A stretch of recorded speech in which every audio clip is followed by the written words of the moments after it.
Puech Leão. Eles vão nos falar sobre a síndrome da congestão pélvica, uma síndrome esquecida. Eu queria... eles vão mostrar, esse é o título de um trabalho que saiu há pouco tempo atrás e nós achamos bem interessante. E aqui fazer um agradecimento ao professor Pedro Puech Leão, que tem nos trabalhado, fazendo um trabalho colaborativo junto com o Marcos Messina, no setor de ginecologia endovascular, e o Pedro tem se dedicado bastante no tratamento e novas terapias da síndrome da congestão pélvica. E agradecer, professor Pedro Puech, por todo esse trabalho e o esforço que o senhor tem despendido conosco no setor de ginecologia, dando esse grande apoio ao Marcos Messina. Muito obrigado. Então, professor Pedro, eles vão fazer, o Messina vai falar durante 20 minutos e depois o professor Pedro Puech. O professor Pedro é professor titular de cirurgia vascular do Departamento de Cirurgia da Faculdade de Medicina e é o coordenador do Centro Cirúrgico do Instituto Central. Eu não sei se eu dou parabéns para ele, porque uso um outro termo designando, mas eu vou dar parabéns, sim. Porque apesar de reforma, apesar de todos os problemas que nós enfrentamos aqui no Instituto Central, o Pedro tem conseguido, ele dá o equilíbrio no centro cirúrgico. Tenho a colaboração do nosso assistente aqui, o Dr. Nelson Cruz Santos, que colabora bastante lá também. Muito obrigado, Pedro. Então, Messina, Baracá, espero que estejam me ouvindo bem. Eu vou fazer 3 minutos de introdução para depois passar para o Marcos. Fique à vontade, por favor. A síndrome de congestão pélvica, também chamada de varizes pélvicas, as varizes pélvicas sempre existiram. Claro, desde que a humanidade anda de pé. Mas, de um tempo para cá, elas estão um pouco mais prevalentes, por causa dos exames de imagem, que se popularizaram. Hoje, todo mundo faz ultrassom, faz tomografia, faz ressonância, começa a aparecer essas varizes pélvicas, que, ao contrário das varizes das pernas, elas não são visíveis, obviamente. E elas vêm aparecendo nos consultórios dos ginecologistas e também nos vasculares. No ambulatório nosso da vascular do HC, começaram a aparecer vários casos, encaminhados pelo CROSS, encaminhados por interconsulta de outras clínicas, às vezes até pela radiologia que detecta isso no exame de imagem. E os assistentes vieram me perguntar: professor, como é que faz? Podemos internar, tratar, tal? Eu digo, sim. Tratar varizes pélvicas não é uma coisa tecnicamente muito difícil, comparado com outras coisas que nós fazemos por catéteres, como aneurismas dissecantes, carótidas, etc. Mas tem que saber quem tratar e quando tratar e quem tratar e de que jeito. Aí eu olhei e conversei com o Baracá e disse: olha, Baracá, vamos ver se a gente faz um esforço conjunto aí com a ginecologia, porque não dá para fazer isso sem a ginecologia. Tem muitas coisas que doem na pelve.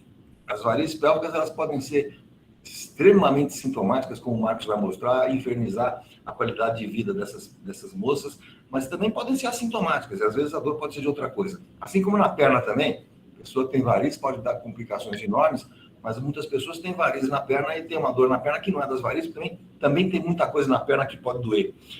Então é preciso saber estudar cada caso, fazer com cuidado para indicar, etc. Conversei com o Baracá, nós nos reunimos, ele me apresentou aqui o Marcos Messina, um dos meus mais recentes amigos de infância, e a gente formou o grupo.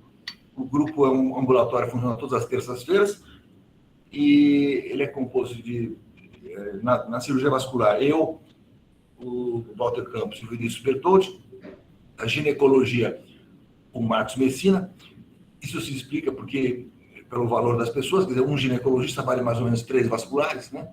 Então, a gente tem 3 para 1. Tem o pessoal da imagem, o ultrassom, tem o José Danabu, que é um dos maiores ultrassonografistas aqui de São Paulo, de vascular, que faz ultrassonografia transabdominal, o Ayrton, que faz a transvaginal. Eles fazem praticamente juntos, quer dizer, um primeiro, depois o outro em seguida, um aprende com o outro, mas as duas formas.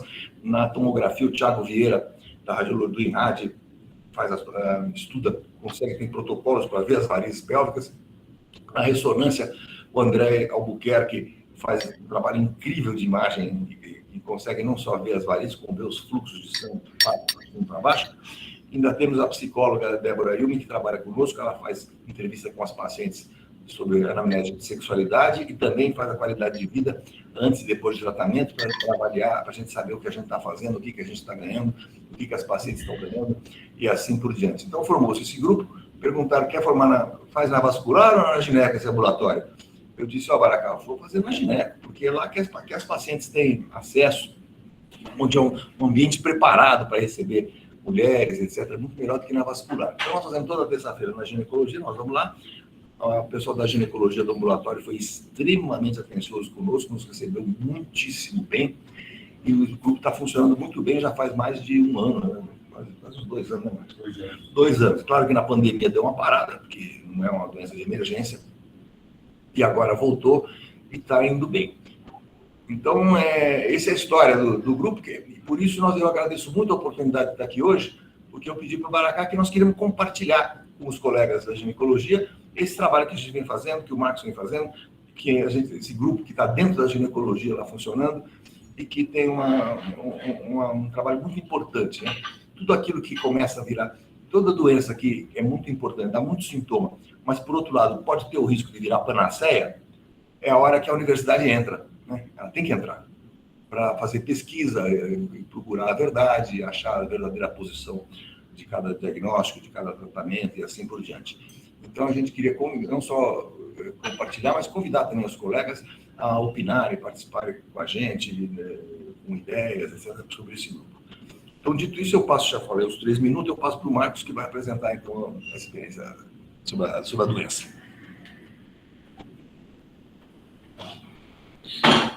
Eu vou, então, iniciando aqui, eu queria agradecer o professor Baracá pela oportunidade, o professor Pedro Poeste pelo apoio que tem dado e os colegas da Vascular. É interessante, porque a minha carreira acadêmica, né, ela sempre foi voltada para vascular. E outro dia eu estava revendo o meu currículo, o meu primeiro artigo que eu publiquei como aluno de medicina foi com o professor Chopar, da anatomia, sobre a anatomia vascular. E depois isso caiu em esquecimento, e lá nos idos de 2000,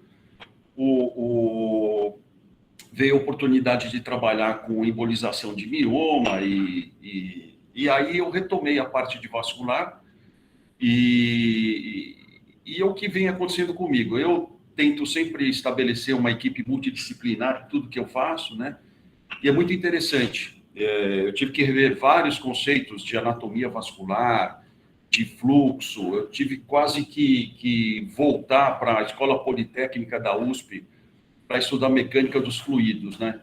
Porque o que o vascular faz é exatamente isso, é estudar a mecânica dos fluidos, que era a matéria mais difícil que tinha lá na Poli. Então, muito interessante trazer agora esse conceito para vocês de ginecovascular, né? Existe muita coisa que interage entre as duas especialidades, e a síndrome da congestão pélvica, que é o tema de hoje, é uma delas. Eu vou compartilhar a aula.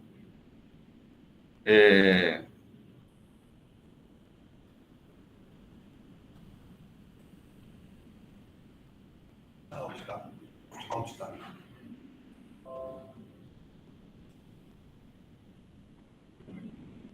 Girolar, não?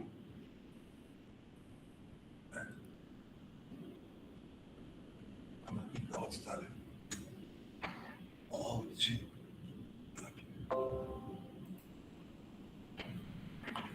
E estou compartilhando aqui a aula com vocês. Vamos começar, então, a nossa apresentação.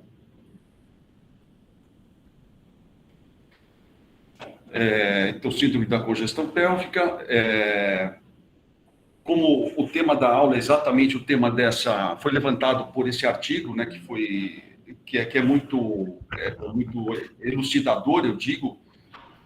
A congestão pélvica, ela existe, é estudada há muitos anos, mas, infelizmente, parece que ela está num limbo, né? Então, algumas pessoas valorizam, outras pessoas não valorizam. Às vezes, eu, conversando com colegas da radiologia, eu fui surpreendido até com um comentário que eu julguei muito interessante de uma colega que trabalhava no laboratório e disse que ela estava proibida de laudar varizes pélvicas no laudo de ultrassom, porque isso gerava uma discussão enorme, a paciente ficava preocupada e não tinha o que fazer.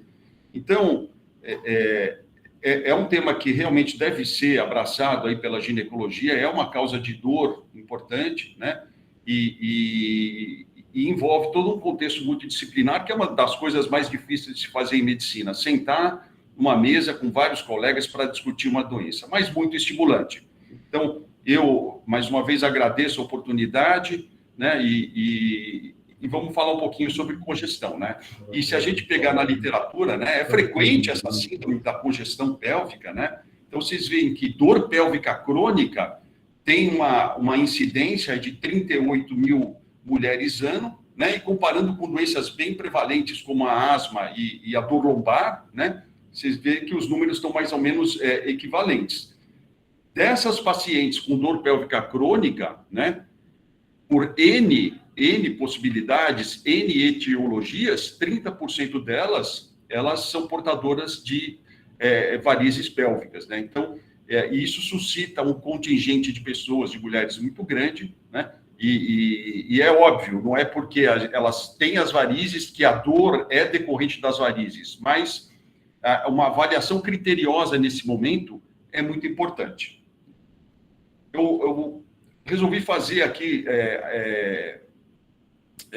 didaticamente uma divisão da aula, né? Então, falar um pouquinho do histórico da síndrome, aspectos clínicos que eu julgo que é a parte mais importante, retomar alguns conceitos de anatomia vascular, principalmente anatomia venosa, né, que é o que está em discussão, e para gineco isso é muito importante, porque às vezes a gente esquece algumas coisinhas com relação à anatomia venosa, diagnóstico por imagem, que, como o professor Pedro falou, vem evoluindo muito e tem ajudado demais a gente na condução dos casos. Aí, tratamento da doença, que ainda merece muito trabalho, muita crítica e muito bom senso, né? Controvérsias, dilemas e desafios. Então, esses são os tópicos da aula. Começar, então, com vocês com o histórico, né, dessa síndrome, e essa síndrome ela é muito antiga. Então, as primeiras descrições são de 1915, em 1931, começa já uma publicação de congestão pélvica, né? Em 1957, uma frase que termina um artigo aqui muito impactante, dizendo que a congestão pélvica prolongada por debilidade constitucional de parede venosa, uma debilidade da parede venosa, né? E em 1957, já uma ligação dessa síndrome com sexualidade, né? Então, excitação sexual, né? Demorada, sem orgasmo, levando e contribuindo, a gente não sabe quem veio primeiro, se foi a debilidade do vaso ou a excitação sexual, e esse contexto traria como consequência a formação de um tecido fibroso, isso em 1957, né? A nível parametrial, aqui o autor chamava de síndrome congestão fibrose, né? 1957. E daí, em frente, em 1979, alguns tratamentos de aneurisma, e 79, a parte de catéter já estava começando a evoluir, as venografias, as arteriografias evoluindo, e a gente já tendo já um panorama diferente dessa doença, né? E eu tenho, nesse levantamento de literatura que eu fiz para essa aula, eu tive acesso a um trabalho muito interessante aqui, para gineco, né? E principalmente os obstetras, né? E esse autor, vejam vocês, em 1987, o que ele fez? Ele pegou uma pequena série de 6 mulheres, né? Com congestão pélvica, e ele injetou ergotamina, derivado do ergo, que a gente classicamente usa em obstetrícia para contração, sangramento, né? E injetou no colo do útero dessas mulheres. E ele conseguiu, injetando ergo através do colo do útero, uma diminuição das veias ovarianas, dos ligamentos, das veias que estavam no ligamento largo e as outras veias. Então, uma diminuição importante do calibre dessas veias. Legal. E aí ele estudou a dor nessas mulheres, né? E ele percebeu que Desses 6 casos, 50% das mulheres, vocês vejam aqui no final do gráfico, melhoravam da dor, depois de 5 dias, né? Aqui uma melhora muito importante nas primeiras horas, é óbvio, o ergo tem uma meia-vida muito curta, né? Então, uma melhora muito importante e depois uma piora da dor, mostrando para a gente que a contração desses vasos, mesmo que na fase aguda, poderia ter um contexto de melhora clínica. Então, esse foi um trabalho que eu julguei muito interessante. De 1987 a 2020, inúmeras revisões sistemáticas, trabalhos randomizados aconteceram e justificando o estudo desse tema. E particularmente no meu contexto, as coisas foram mais estimuladas em 2008, quando eu participei da banca de doutorado de um colega da radiologia intervencionista, da vascular intervencionista, que era o Felipe Nasser, estudando. Esse colega me chamou para a banca dele. Até então eu não tinha ciência desse assunto e dessa doença, né? Ele me chama para participar da banca de doutorado, era exatamente sobre congestão pélvica. Eu falei, nossa, mas que coisa interessante. Existe uma interface muito importante entre a gineco e a vascular que a gente precisa trabalhar melhor. Aspectos clínicos da síndrome da congestão pélvica. Agora, saindo um pouco da história e indo para a parte clínica do assunto, né? Então, o que é? Só uma definiçãozinha rápida, né, para retomar um conceito de dor pélvica crônica. É definida como dor pélvica não menstrual, ou seja, ela não é cíclica, é acíclica. A mulher tem dor quase todos os dias, né? Com duração de pelo menos 6 meses. Ela é suficiente para interferir em atividades habituais e necessita de tratamento clínico ou cirúrgico. Então, isso é dor pélvica crônica, uma definição já clássica aí no nosso meio, né? E essas pacientes com congestão pélvica? Eu julgo que esse slide é um dos slides mais importantes da aula. Por quê? O ginecologista precisa ter a parte clínica da mulher, precisa saber clinicamente quem é essa mulher, quais são as queixas clínicas dessa mulher. Então, essa mulher, o que ela tem? Como ela se apresenta para a gente? Com dor pélvica crônica, ou seja, mais de 6 meses, cólica menstrual, dispareunia de profundidade. Essa dispareunia de profundidade, ela não é aquela clássica dispareunia durante o ato sexual. Ela tem uma dispareunia de profundidade, mas se você refinar a sua anamnese, elas falam que é um incômodo, uma sensação de peso, um desconforto no baixo ventre no dia seguinte à relação sexual ou após o término da relação sexual. Exatamente quando você tem a congestão do plexo venoso pélvico. Então, é uma dor de profundidade, mas ela é confundida com essa dor pós-relação sexual. O ginecologista que pega uma mulher com dor de dismenorreia e dispareunia, ele vai pensar em endometriose. Então, muito importante esse primeiro conceito de sintomas, porque o refinamento, né, a pergunta sobre o tipo de dor e o tipo de dor à relação sexual pode levar a fazer o diagnóstico de endometriose ou congestão pélvica. E a confusão clínica dessas duas doenças é muito grande. Essas pacientes também apresentam sintomas urinários irritativos, bexiga hiperativa, né?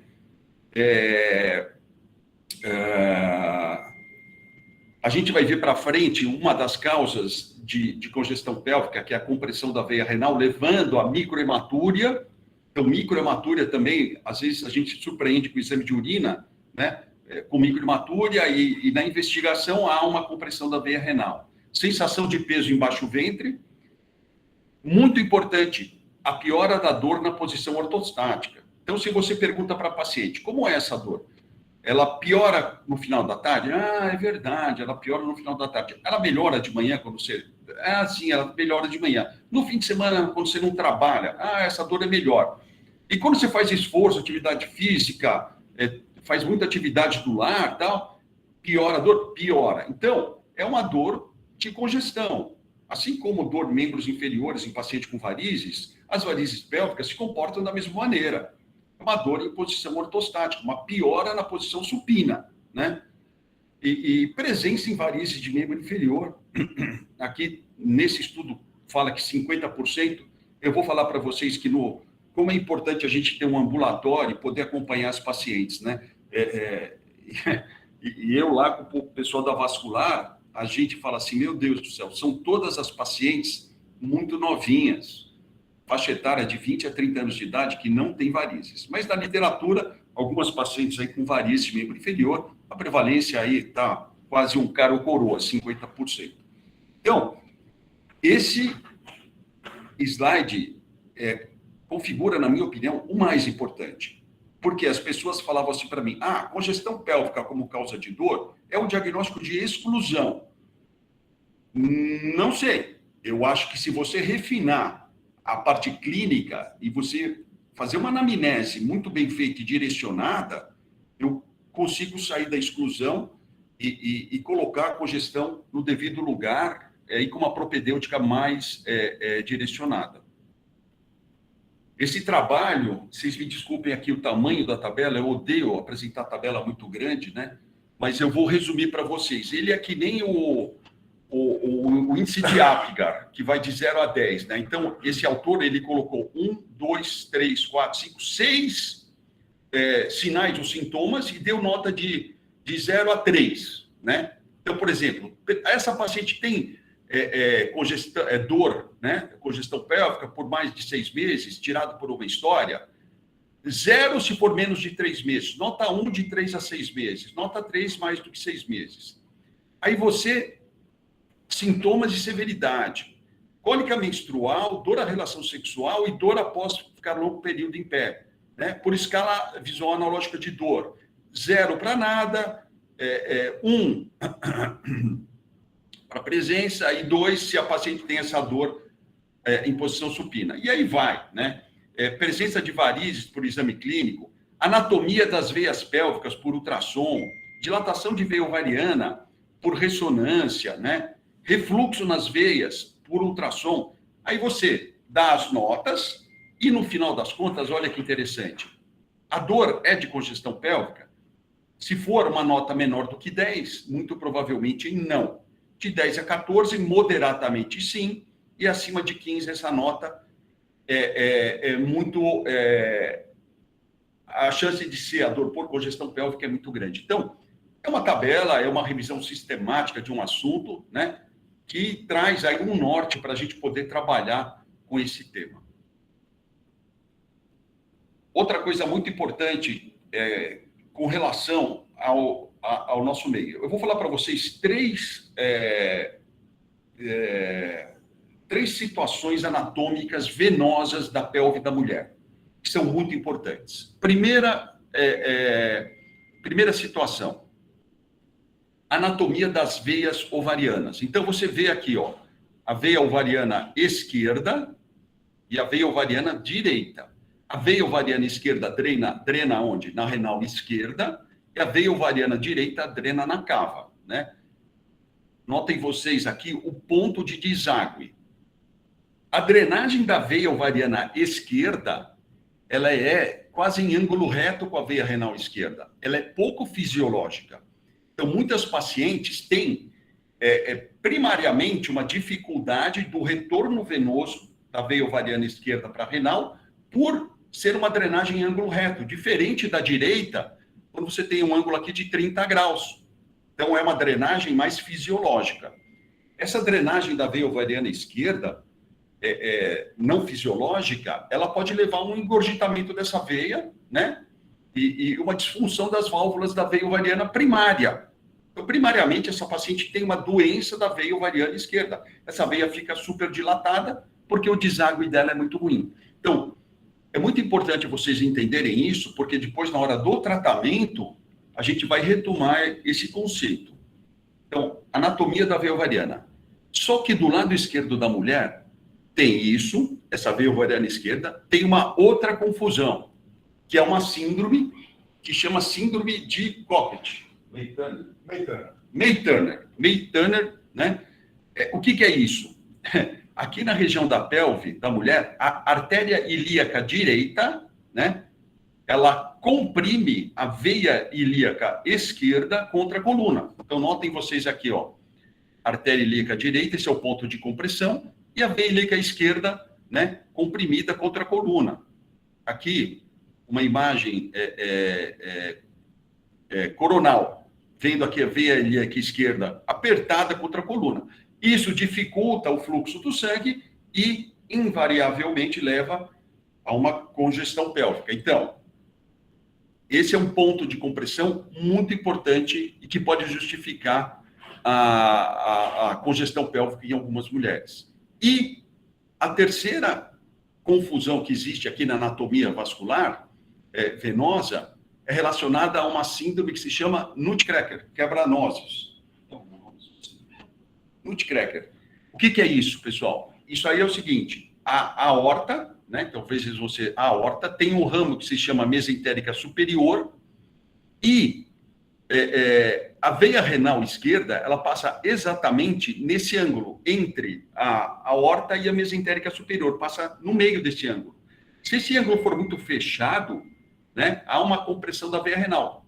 Quebra-nozes, porque aquele negócio que quebra nozes no Natal. Então, a veia fica apertada no meio aí do quebra-nozes e há uma congestão pélvica, né? Porque, como eu mostrei para vocês, a ovariana desemboca na renal, então há uma dilatação a montante de todo o contexto da veia renal esquerda.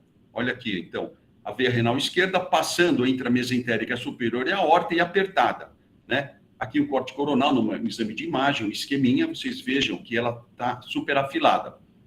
Isso leva à congestão pélvica e é uma causa muito importante de microhematúria, né? Que a gente precisa ficar esperto, ligado com essa possibilidade. Então, muito importante ter esse conceito de disfunção primária da veia ovariana, compressão da ilíaca esquerda e compressão da renal, porque na hora de tratar, a gente vai ter que saber aonde está essa paciente para direcionar o tratamento. E aí vem a importância do diagnóstico por imagem, né? Como o professor Pedro falou, a gente conta lá no ambulatório com o professor Ayrton para fazer um pélvico transvaginal, né? Olhar a parte, toda a anatomia pélvica da mulher, útero, ovários, tubas uterinas e estudar a presença ou não de varizes, tá bom? Muito importante, sempre que solicitar ultrassom, principalmente no meio ginecológico, pedir, na sua hipótese diagnóstica, síndrome da congestão pélvica. E, às vezes, eu até coloco no pedido, favor realizar o exame com o paciente após manobra de Valsalva. Favor realizar o exame paciente em posição supina. E, às vezes, você deita o paciente na maca, e essa doença da congestão é muito dependente de coluna de água, né? E, que, no caso, coluna de sangue. Aí a paciente está deitada, vai fazer ultrassom, não vê nada, mas quando ela faz o Valsalva, dilatam as veias. Quando ela fica em pé, as veias se dilatam. Então, muito importante no pedido, você falar para fazer qual a sua hipótese diagnóstica e no pedido pedir para fazer com esforço, né? Então, o professor Ayrton e o Ricardo Simões fazem, são dois colegas que estão ajudando demais, fazem a parte de ultrassom. O Joseph Benabou, que é um fantástico ultrassonografista de abdômen vascular, formação de vascular, faz o Doppler. É aquela coisa de ultrassom, é muito examinador dependente. Eu não conheço um cara que faça um Doppler tão bem quanto ele. Então, fica muito na mão do Joseph, porque ele é muito bom, mas as pessoas às vezes não conseguem ter a mesma capacidade dele. Mas estamos muito bem resguardados com relação ao ultrassom. Aí, o professor Pedro conseguiu um protocolo de pesquisa, uma parceria público-privada com o Fleury. No Fleury, o pessoal, a gente encaminha essa paciente para o Fleury, eles fazem lá uma angiorressonância com injeção podálica esquerda de contraste. Injeta no pé esquerdo, né? Porque aí você já vê a distribuição de fluxo natural do fluxo do contraste, que seria o fluxo da veia. Isso é muito importante para o vascular. E aí nós vamos para o tratamento e depois o controle dessa paciente. Então, esse é mais ou menos o modo que nós estamos trabalhando lá no ambulatório. Aqui algumas imagens, aqui o Doppler, né, transvaginal, aqui o Ricardinho e o Ayrton aqui nos ajudam lá. Angiorressonância, vejam vocês a dilatação dessa veia ovariana esquerda, né? E aqui uma outra, aqui é uma tomografia. Esse exame dinâmico aqui eu vou mostrar para vocês, vou tentar ir dando um pause para a gente poder entender. Aqui é a injeção, é a ressonância lá do Fleury, com injeção podálica esquerda de contraste. Então, aqui você já vê a progressão do contraste. Aqui você já vê uma falha de enchimento, né? É na ilíaca esquerda, já com uma falha de enchimento, bem aonde cruza com a artéria ilíaca direita, ou seja, essa paciente muito provavelmente tem uma síndrome de Cockett, né? O May-Turner. Aqui já começa a contrastar a outra parte, já há um direcionamento de fluxo para a parte contralateral, né? E no final a gente vê aqui uma ovariana esquerda super dilatada, né? Isso aqui deve ter quase 1 centímetro essa ovariana, mostrando que essa paciente tem uma associação de doenças. Ela tem a compressão da ilíaca e ela tem uma dilatação de veia ovariana, tá? Isso é importante porque a gente vai falar um pouquinho sobre tratamento e isso acaba direcionando o colega da vascular para que lado ele vai no tratamento dele.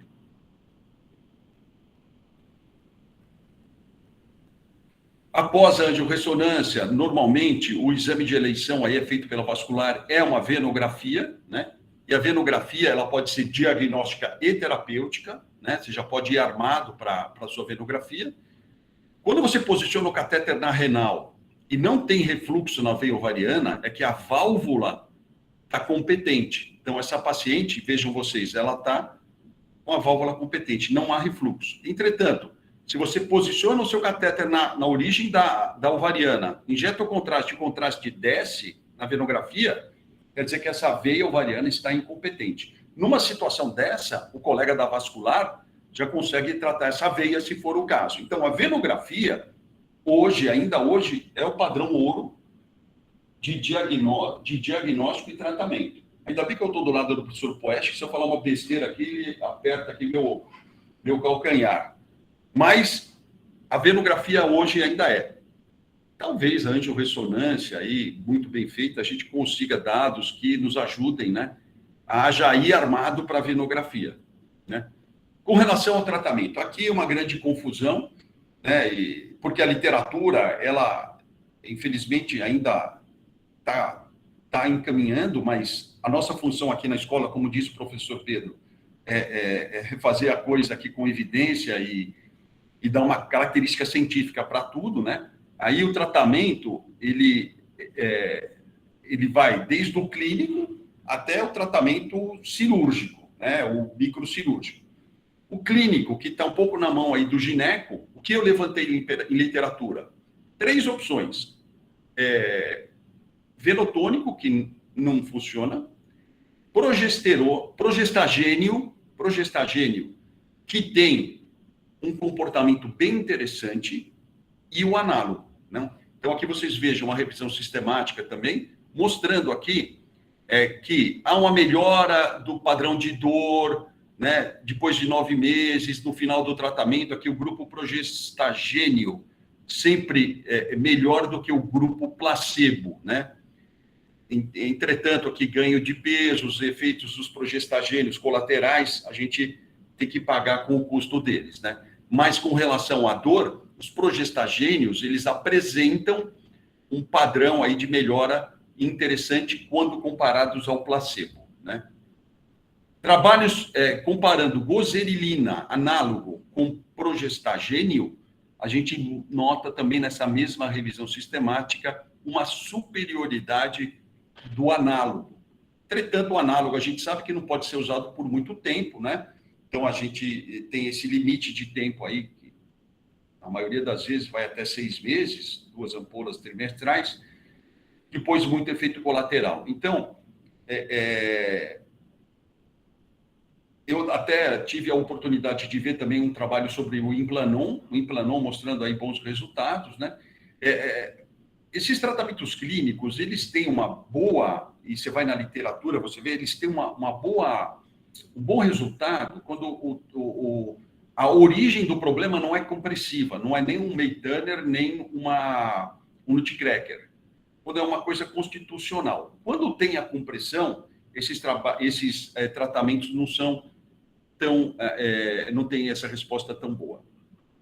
Com relação ao tratamento endovascular, que é o que a gente desenvolve lá e está estudando. O endovascular, muito cuidado, porque existia ou existe o conceito, né, do achou, manda ver um stent ou mola. Agressivo, sem uma avaliação detalhada do caso, então, e acaba queimando todo o método, porque muita gente colocando um monte de stent em paciente, às vezes até desnecessário, stent em lugar que não deveria ser colocado. Sempre deu conceito, e na gineco é importante que o stent ele foi criado originalmente para a artéria. E a adaptação para a veia é uma coisa que ainda merece muito estudo, né? E o pessoal da vascular ainda fala assim, que a artéria é de Deus e a veia é do diabo, né? Mexer em veia não é uma coisa muito fácil. Então, muito critério, muita calma, né? E num protocolo de tratamento para você não fazer um overtreatment, né?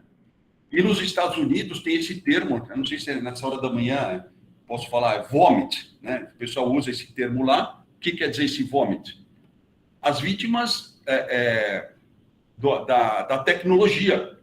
Então, hoje a tecnologia pode induzir você a fazer uma coisa errada, né? Então, muito cuidado com essas vítimas de tecnologia avançada, né, para você não errar, né? Sendo que sempre o conceito que é melhor ser seguro do que pedir desculpa depois. Então, aí entra essa equipe que nós estamos fazendo lá na gineco, lá na endovascular, com o professor Pedro, o Valtão e o Vinícius. Muito bom aí a gente sempre tendo esse bom senso na hora de tratar.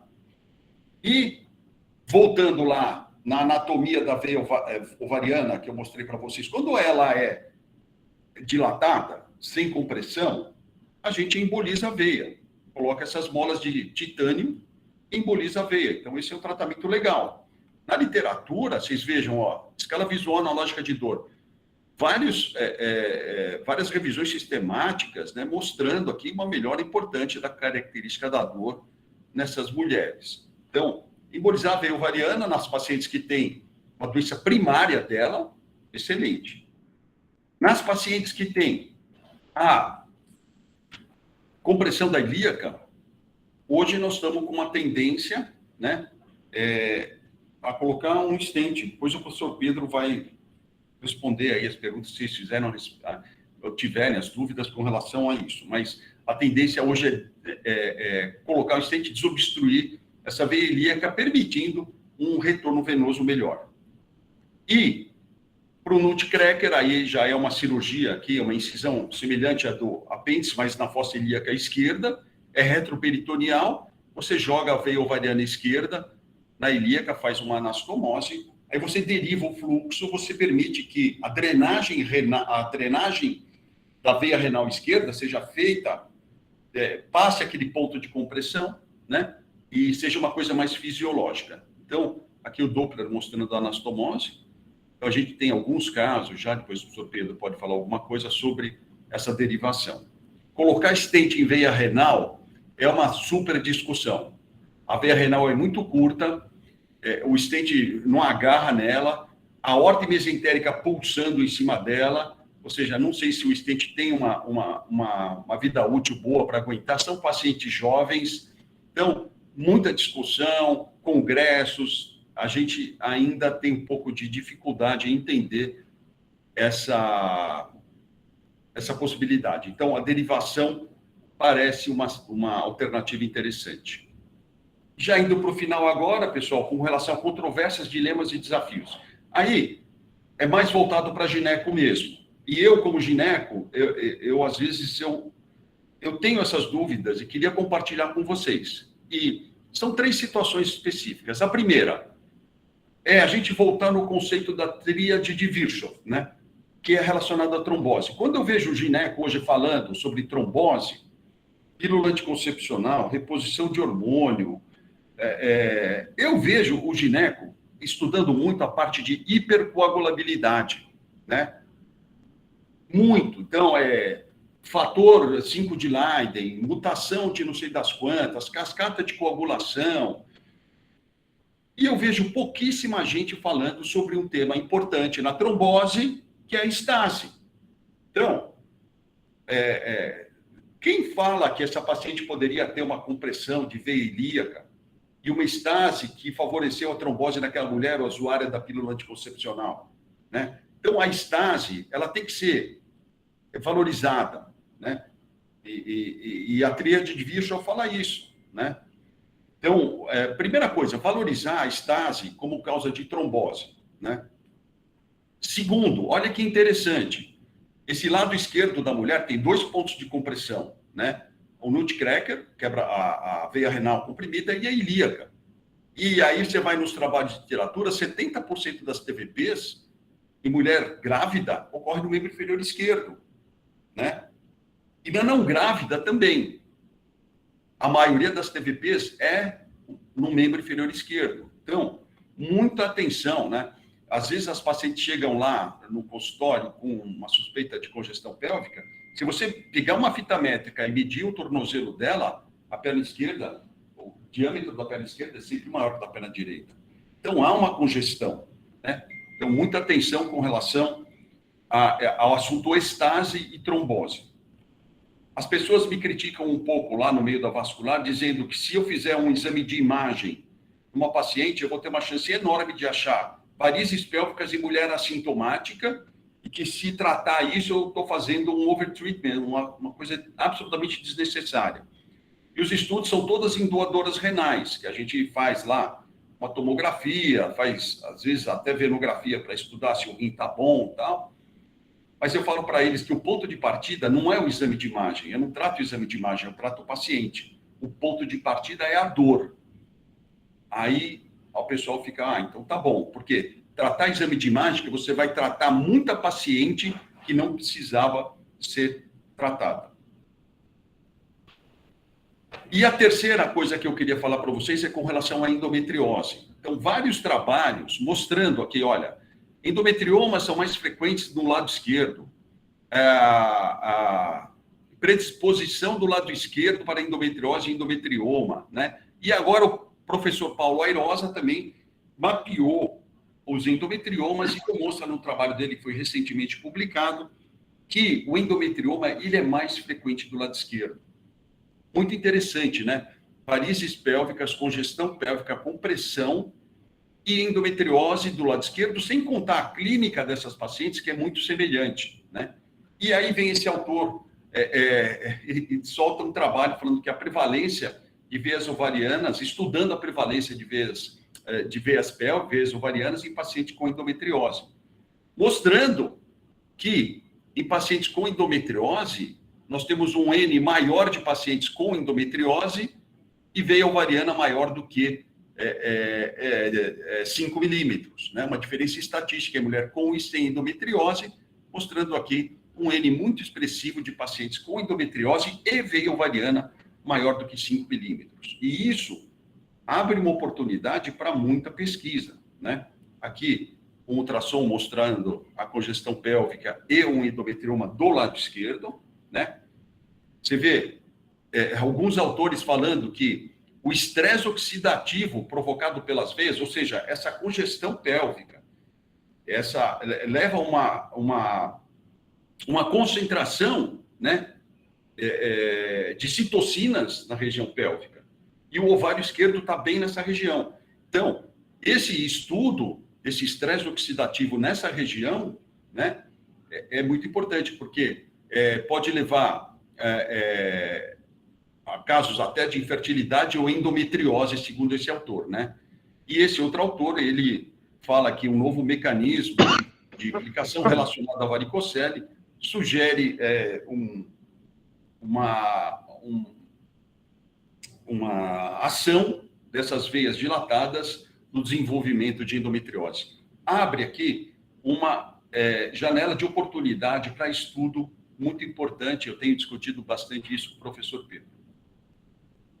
E terminando, pessoal, só para concluir aqui o meu raciocínio, dizer para vocês que é importante a gente fazer aqui na nossa cabeça uma boa anamnese e aquele quadrinho dos sintomas clínicos, a piora no final da tarde, piora após o esforço, né? Essa dorzinha que elas colocam até o dedo na fossa ilíaca esquerda, que elas falam, piora no final da tarde. Cuidado com a endometriose, porque confunde, né? Um bom exame de imagem.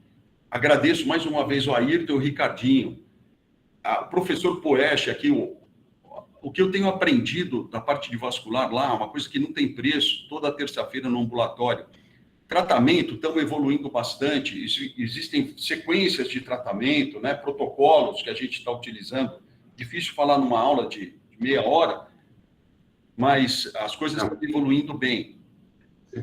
A endometriose tem ontem, semana passada, eu estava no ambulatório, as meninas da endometriose lá que estavam atendendo, encaminharam 2 casos, porque julgaram que não era endometriose, era congestão, né? Porque cólica menstrual e dor na relação sexual acaba confundindo realmente. A parte de sexualidade, aqui eu queria agradecer também o TEL, porque o TEL tem um questionário de sexualidade que está sendo aplicado nessas pacientes aqui pela psicóloga da vascular, né? Então, para avaliar fora o SF36 que a gente está usando, né? E o segmento dessas mulheres. Então, é tudo muito estimulante, muito importante, e a congestão pélvica está aí. Era esse o meu recado. Eu agradeço mais uma vez aqui, professor Baracá, pela oportunidade. Vou cancelar. Obrigado, Messina. Parabéns pela sua apresentação, viu? Excelente, realmente muito clara, muito precisa e esclarecedora. Professor Pedro.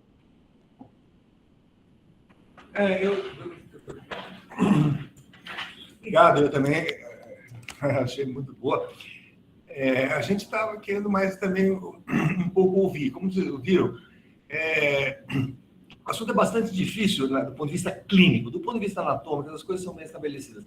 Mas do ponto de vista clínico é bastante difícil, porque a gente sabe que o diagnóstico diferencial existe, não pode confundir as coisas, uma coisa com outra, mas, por outro lado, a gente tem visto que esse conceito de piora também não é um conceito novo. Há muitos anos, a vida inteira, a gente soube que qualquer processo inflamatório em qualquer lugar do corpo piora se você tiver congestão venosa naquela região que está inflamada. Então, as coisas se misturam e é difícil a gente saber qual é a parte que é feita pela congestão venosa ou qual é a parte que é simplesmente do processo inflamatório e quanto que a gente consegue melhorar essa paciente tratando uma coisa só ou a outra. O ideal é tratar, provavelmente, sempre as duas, né? Ou começar por uma, depois, se não der certo, a outra. E por isso que a gente faz o grupo multidisciplinar. Mas aí daí, dá uma aberta de novo, porque... Muito bom, viu? Mais uma vez, parabéns. Realmente, a apresentação do Messina foi bem completa, bem esclarecedora. Nós temos uma primeira pergunta, se há algum biotipo físico que está mais associado à síndrome de Nutcracker. Foi feita pelo Sérgio Ribeiro.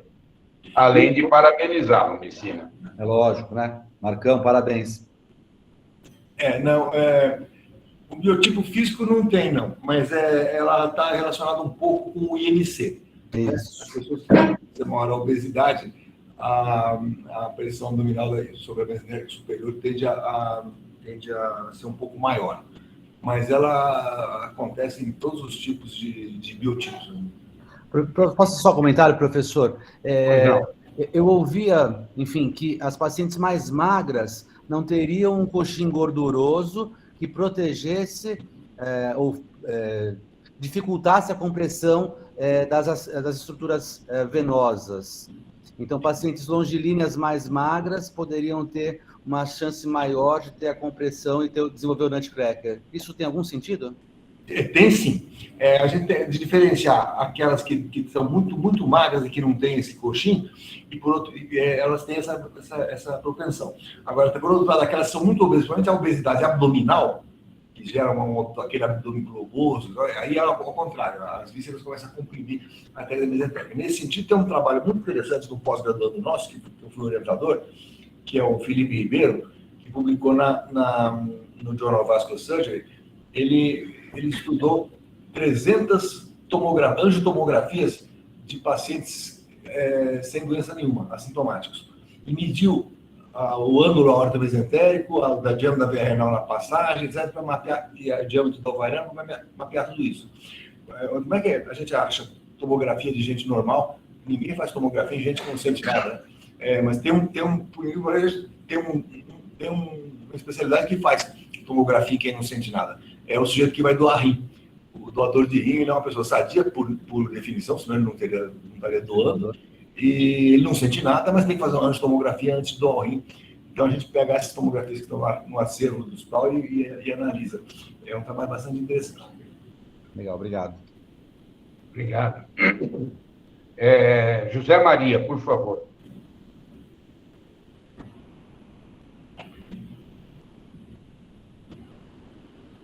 Você está sem áudio, Zé Maria. Sim. Bom dia a todos. Foi um grande prazer assistir a aula do professor Messina, junto com o professor Pedro Puech. Acho que as explicações dele foram excelentes. Eu acredito que a gestão pélvica ainda é um grande desafio. O Messina mostrou que agora temos até um score para a gente poder ver e fazer o diagnóstico, mas mesmo assim na clínica diária é difícil o diagnóstico.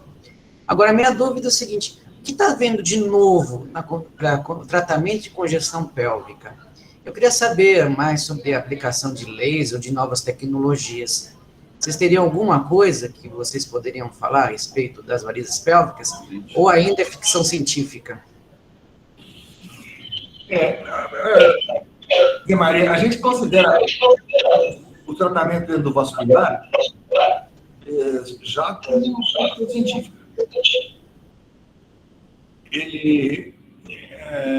A embolização de veias ovarianas, a gente não só faz a embolização, como muitas vezes associa a escleroterapia, que põe nas molas e também injeta polidocanol para fechar essas veias ovarianas, os stents também na veia ilíaca, os stents nas veias renais, em indicações, como o Marcos disse, excepcionais, mas a gente acha que o laser não tem, não. Porque, na realidade, laser é um negócio que na vascular a gente usa para abrir coisas, né? Ou, eventualmente, até para fechar no caso de safena. Mas é mais fácil pôr uma mola do que passar o laser. O laser serve bem para coisas retas, vasos retos. A veia ovariana tem que entrar pela renal, descer, fazer uma curva, e ele não configura bem. Mas eu acho que, enfim, o fato da gente tratar a maior parte dessas doenças com uma punção da virilha, na veia femoral na virilha, eu acho que é bastante promissor. O Marcos, eu tenho uma preocupação grande. Nós, como ginecologistas, somos os que primeiro atendem as pacientes com dor, sobretudo dor pélvica. E nós temos aqui muitos jovens, residentes, pós-graduandos, e você mostrou inúmeros exames, inclusive exame que é realizado no Fleury há alguns anos, graças a uma parceria que o professor Pedro tem lá. E também o Gustavo. Então, me preocupa nós saímos agora pedindo todos esses exames. Então, eu gostaria de saber realmente qual é o passo a passo. Quando nós vamos pedir a angiorressonância, quando nós vamos pedir esses exames mais sofisticados, que não fazem parte da nossa rotina.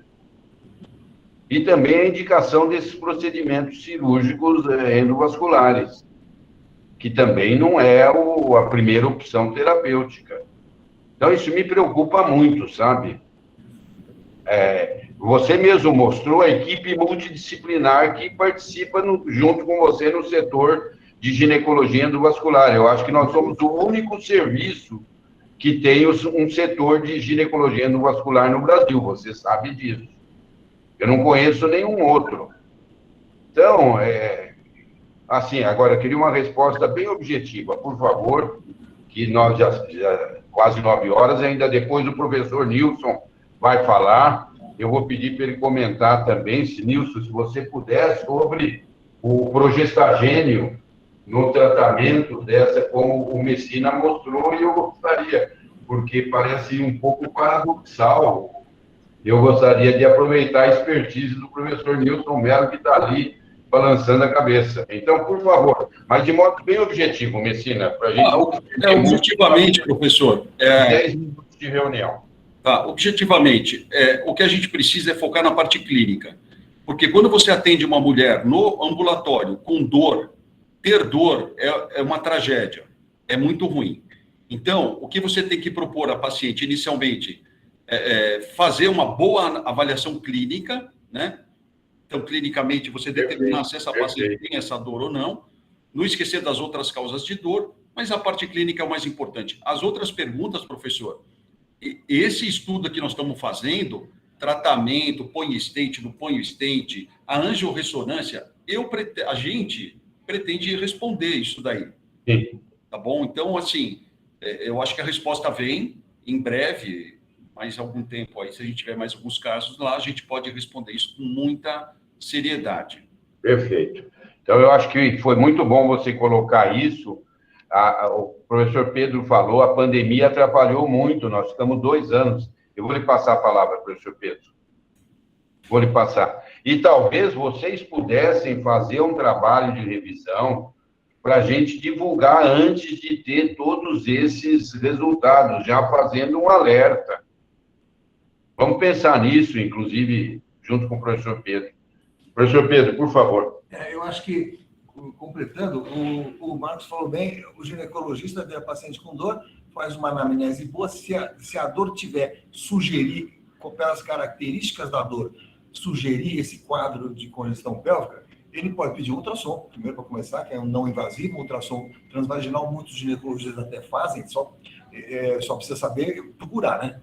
Mas se houver varizes pélvicas, ele não tiver outras causas que ele achou saltantes e importantes de dor e achar varizes pélvicas no ultrassom, aí ele pode encaminhar para a gente fazer a angiorressonância, os exames outros de imagem e depois discutir com ele o que fazer com a paciente dele, se vai tratar ou não.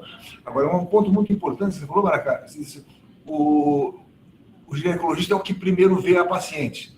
E assim sempre foi, e assim que deveria ser. Sim. Mas hoje, se você colocar no Google varizes pélvicas, você vai ver uma infinidade de clínicas vasculares atraindo essas pacientes, dizendo que é dor. E agora, aí a paciente vai direto lá, isso mesmo. o ginecologista. E vem com doenças inflamatórias pélvicas, doenças ginecológicas, que são totalmente desconhecidas daquele, às vezes, radiologistas fazendo clínica de embolizar a veia, etc. Sim. Então, esse é um cuidado que a gente tem que tomar mesmo. Né? Mas está uma febre isso, né? De vários especialistas mexendo em coisas, e até não médicos, né? Que não dizem respeito a eles. Para encerrar, então, professor Nilson Mello, por favor. Primeiro, eu queria parabenizar o Messina pela belíssima apresentação, fantástica.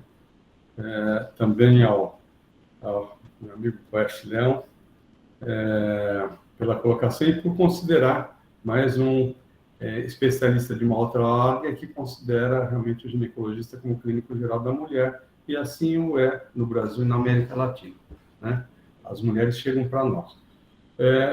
Uma das considerações que ia colocar, o Baracá já fez, que é a questão dos exames a serem pedidos.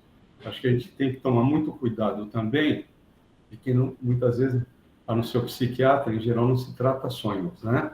Então, não significa que tem uma varize pélvica por alguma coisa, que significa que terá sintoma, e o Messina acabou colocando isso de forma categórica. Não significa que eu tenho um gene para um câncer A, B ou C, ou por uma ou por uma síndrome para Alzheimer, que significa que eu teria a doença. A interação com o ambiente é uma característica de cada paciente. Pode ter a dilatação e pode não ter relação. Pode ter mais endometrioma de um lado esquerdo e não ter correlação, assim como a fertilidade, né, que é em ambos os ovários. Então, acho que é importante isso, e o Messina colocou. O que eu ia colocar é que o Baracá já estimulou. Me parece muito estranho o progestagênio. O que o progestagênio faz? Ele dá uma vasodilatação venosa e da vasoconstrição arterial. Então, não tem, né, relação. O que o análogo do GNRH faz? Faz o oposto. Ele leva um bloqueio, né? Depois de fazer o flare-up, ele faz um bloqueio.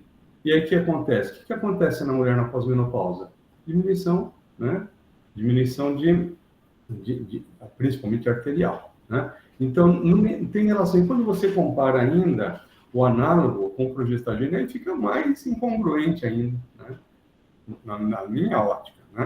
Na minha ótica, eu vejo dessa forma, né? E os progestagênios têm as mais diversas coisas. O progestagênio com ação progestacional é uma coisa, o que tem ação androgênica é outra, aquele que tem uma leve ação estrogênica é outra, né? Então, são muito díspares. Então, isso não me realmente convence. Na medicina tudo é possível, né? Mas o progestagênio melhorar me é muito esquisito. Se é uma coisa que eu não daria, era o progestagênio, né? Não tem lógica do ponto de vista de fisiopatologia, né? Então, isso mostra a complexidade. Aí, eu acho, Messina e Poet, eu acho que aí tem uma grande coisa, né? O papel de vocês de colocar o pingo nos is, isso é muito importante, né? Talvez, através de vocês, vai entrar alguma coisa. E eu fiquei muito indagado, que eu estava pensando no esperma. Não estou falando de esperma, né? É o modulador seletivo do receptor da progesterona, que é o ulipristal. Talvez seja fantástico essa relação, né? Talvez ele possa ser muito adequado. Me parece mais lógico, assim como ele é ótimo para o mioma, né?